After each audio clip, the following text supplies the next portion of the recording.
The oil in a 2001 S80, a pretty easy process here, so hopefully I can teach you a couple tips along the way. Alright folks, the heavy lifting tools here are pretty straightforward. A jack, some jack stands, and an oil pan. Make sure you use jack stands here and don't crawl underneath your car with a simple jack. You're going to be pulling and tugging on some nuts and bolts, and you don't want your car falling down on top of you. Okay folks, the materials that you're going to need to change your oil are pretty straightforward. You're going to need a funnel.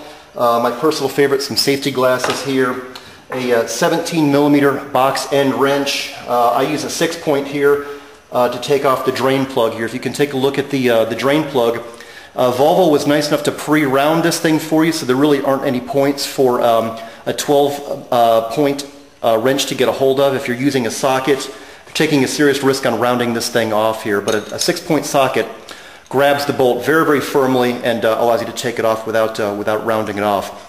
If you don't have a 17 millimeter wrench, go to America's favorite tool store and purchase one. You're also going to need an oil filter. The oil filters on the Volvos here are canister type. You won't be able to take the old one off and simply replace it. There's a cover that goes around this thing. I'll show you what that looks like when I yank the old one off. Of course, an oil ring. I'll show you what that looks like too. The wrench to take the oil filter off is not something you can go buy at your local auto parts store. I had to buy this online. I think I went to ipdausa.com. Same thing with the oil filter. I buy these in bulk, by the way, and I think these are about $4, maybe $5 a piece. If I remember right, this is like $10 or something like that. This is a must-have here. You will not be able to take your oil filter off with a standard canister type oil wrench that you could buy at like Walmart or something like that. Alright, let's take the oil filter off and I'll show you what the process looks like. Okay, we've got the car jacked up. Got one jack stand here, one at the very far, we really can't see it. I placed my jack underneath that cross member right there. It's where I've been using for my supports all along here. It seems to be working very well. This pan here, it's what you're going to have to take off. It's got about, I think, 6 or so bolts here. You can barely see one here in the camera. Try to zoom in on that for you, that you're going to have to remove. I think that's like a 12 millimeter socket or something like that. It's a pain to get that thing off and get it back on, but if you can operate a wrench, you can get the thing off. Just be patient and you'll get it off. The oil filter is right about in this spot here. So one thing I have done is I've turned my wheel to the far right so I can get the oil pan underneath that without having to kind of wedge it in there. You'll see just a few minutes what it looks like. Okay, there's our drain plug here, and I've got to go give it a good snug crank to get it off.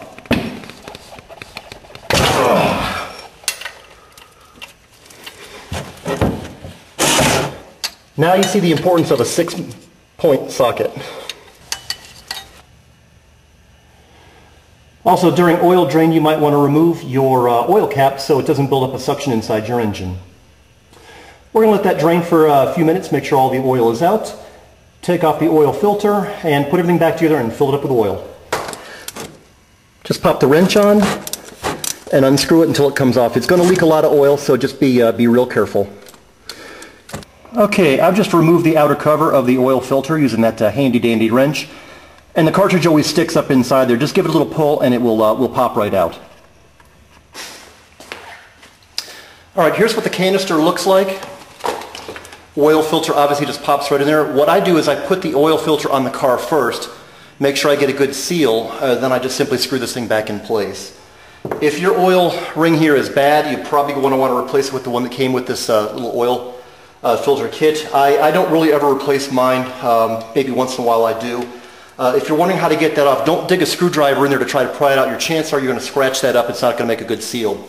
Just with your handy dandy hands, just pinch it, squeeze it, and work it forward, and then you have a way to grab onto that seal right there. So just pinch and squeeze and it will kind of loosen up, and you can stick your finger down there and pull it right off. Okay, I've just popped the oil filter on. Take the little outer cover and just simply screw it right back into place. And of course, tighten it down with your oil filter wrench. I don't crank this thing down with a tremendous amount of force. Just enough to get it on there, and just a little bit of a back turn breaks the filter free, or the filter wrench free. That's it. Time to fill her up with oil. Okay, these Volvo S80s are thirsty cars. It will take all of 7 quarts. case you're wondering why the spout isn't in the middle, it's much easier to pour when it's on the top. As I'm pouring the oil in the car here, notice the type that I'm using. It comes in a white can.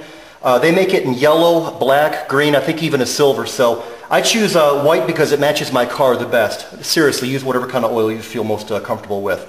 Volvo requires, for this particular car here, 7 quarts. They recommend to change the oil every 7,500 miles. I do mine every 5,000 miles because I'm a bit paranoid, but read your owner's manual to get the correct oil type and frequency of when you should change your oil. You'll need to let the oil sit for a few minutes, but as a last step, just make sure you check the oil. Wipe it off first, reinsert it, and make sure it's got the correct level on the dipstick. You'll want to check this after you've driven your car because oil hasn't gotten into the oil filter yet, and that's going to consume a little bit. Okay, folks, final step is don't throw your oil out into the ground here. Most cities have some kind of a recycling program. Ours is nice enough that if you put the oil can out by the street, they will come and collect it every week or so, and they dispose of it properly. I think auto parts stores also take old oil, so go ahead and do your part, folks, and save the environment. Last step, don't forget to put the stone guard on and log your repair in your service manual. My dealer charges $70 for an oil change, and I did this for about 25 bucks in 45 minutes or so. Thanks for watching, and feel free to comment. Thanks.